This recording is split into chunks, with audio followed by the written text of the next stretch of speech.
Hey guys, and welcome to another brand new video. In this video, we have a pretty fun video going on over here for the Switch 2, Super Switch, Switch Pro, whatever you guys want to go and call the brand new console, which we do not actually have the proper name for it yet. But as of right this second, we're now seeing some huge news when it comes to Bloomberg, one of the more reputable kind of news outlets out there when it comes at least to gaming and leaks and all of that, where the Switch 2 is actually hearing some really cool stuff. We're going to talk about the expected updating stats, we're talking about the expected price points, we're talking about the overall now somewhat confirmation that this year will be the year where the Switch Pro, Super Switch, Switch 2 does come out, and as well also once again talking about the fact that it may be also cross-generation as well, so I'm very happy to go and see almost all this type of stuff. So make sure you guys are subscribed with the notifications on. We have the Twitter and Twitch stream down below if you guys would like to go and follow probably live up right this second, and of course sign up for Weeble, get a bunch of free stocks, basically like a free like $100 or so if you sign up right this second with the link down below. That is technically a hashtag ad, but like it's literally like giving you guys free money, so I'm always like go for it if you guys would like as well. So first and foremost, we've been seeing a really big news when it came over here to Bloomberg.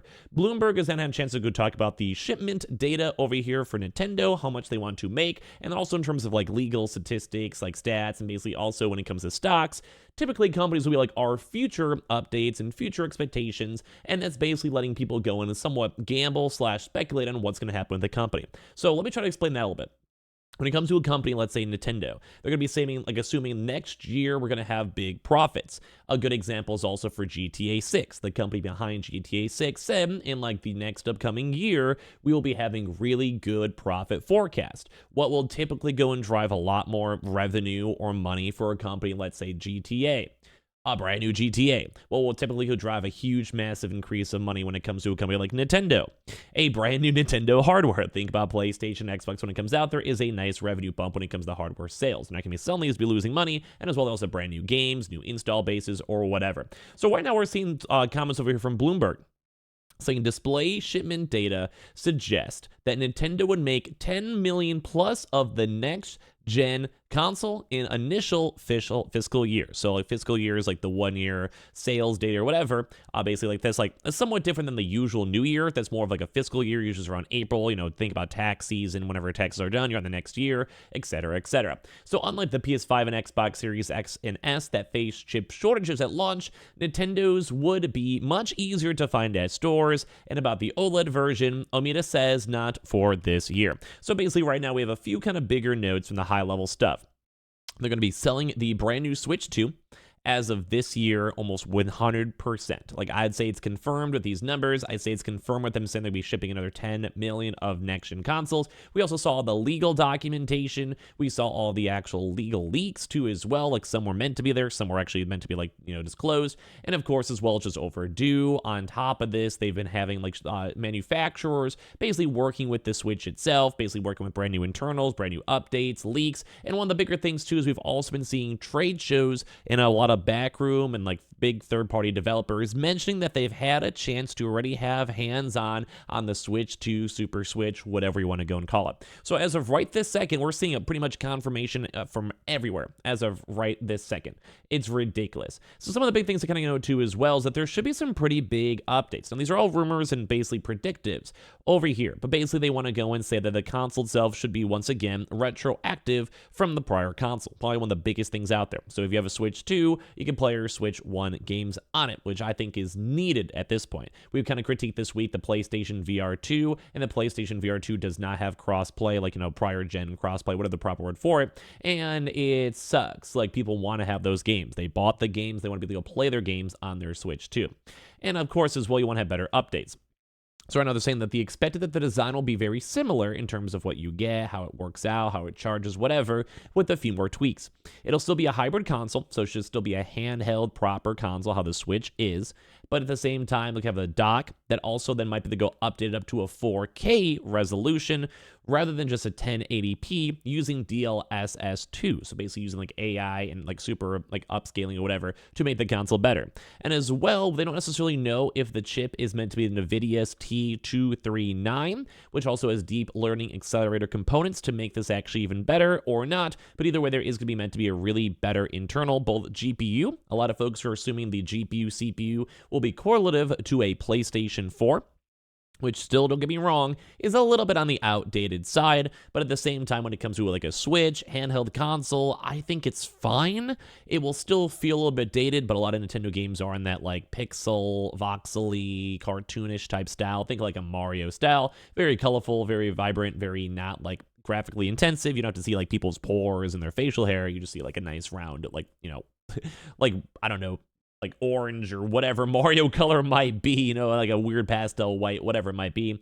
And it's very easy for them to go and process. They're also saying for the display specs that people are saying they'll be probably maybe using an LCD screen rather than an OLED panel, which actually might be a step back in terms of actual like, screens, but at the same time, it will be saving cost. And then it kind of goes back to the prior comment we just showed, where they're going to maybe be having another secondary update, maybe 2 years or so in the future in regards to that Bloomberg article I showed you guys, where they might have a chance to start off with this cheaper screen to keep the cost low. A lot of analysts are assuming a $350 price point, which would make sense too. OLED screens are usually more expensive. They can maybe go and have the OLED update in 2 years for the same $350 or whatever it may be, and then keep the cost low. We're also hearing some rumors about the $399.99. I'd probably put it at $350 if I had to go and guess, although that depends on the chips, how much it costs to manufacture, move, ship, and everything else.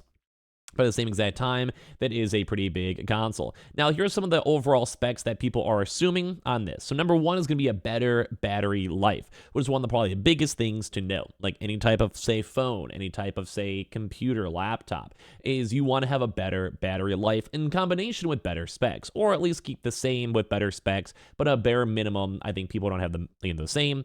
If a good, better case scenario, you make the battery better. Like it's been like 7 years, 8 years or so since the Switch first came out. Technology has improved in almost every aspect. SSDs, GPUs, CPUs, APUs, and of course screens, and also data chip production, and also batteries themselves.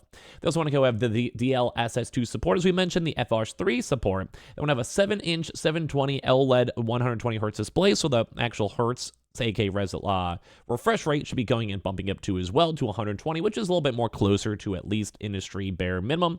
They want to have the NVIDIA Tegra T239 CPU. They want to have at least 8 gigabytes of internal RAM. And kind of funny enough, they only want to give you 64 gigabytes of storage. Now, a lot of games, I'd probably say nowadays, are definitely way past 64 gigabytes of storage. Although a lot of Switch games and Nintendo games are definitely a little bit more compact, more specially made, and of course, not graphically as intensive. But at the same time, I think 64 seems very low, especially in how cheap most memory is. Although at the same exact time, they have mentioned many different times that, you could always just get your own secondhand one, like your own random Nintendo SSD. It's not the biggest deal, but either way, it is there. We also have the Nintendo Switch 2 backwards compatibility too, as I mentioned, which does seem like it can be confirmed. Some folks, even through the articles, are saying around the $350 or $400 price mark. But one of the bigger things is, once again, going through the Bloomberg article, is saying that if it will be maybe potentially coming around September, they'd give around 10 months or so of actually having like the supply, and at the same time they can keep on making supply, restocking supply, and all that type of stuff. At the same exact time too as well, they're also saying Japan's fiscal year starts around April 1st, so we're not sure exactly when. The very first Switch did go and come out around the March, April time. I think it was around March, if I remember correctly, so we're not like against them only launching in like, say, September for holiday seasons. It's probably better to have like the super hardcore fanatics get their consoles in the summertime and let people have enough time to have extra stock, or even allocate more time, money, and resources to have extra stock for the holidays itself.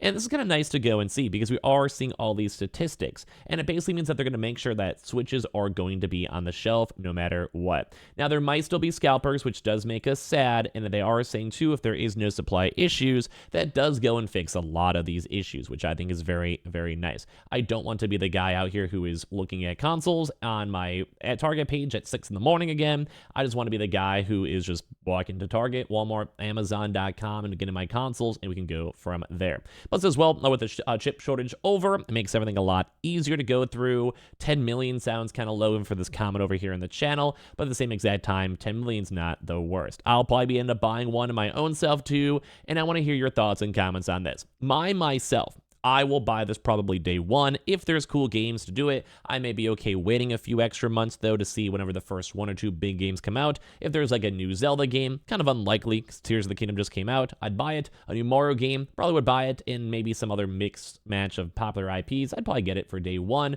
But at the same time, I think I don't mind also waiting a little bit longer for a bigger game catalog before updating for my current Switch, especially if my current Switch is still relevant for quite some time. So I want to hear all your thoughts and comments, because I think it's really cool to see that they are solving this chip shortages, and as well, we should have stock available pretty easily, hopefully. So make sure you guys are subscribed with the notifications on. We have the Twitter and Twitch stream down below. We're probably live up on Twitch right this second. And of course, check out the Weeble and get a bunch of free stocks and money for your easy deposits. And I appreciate you guys all so much for watching here in the first place. Love you guys.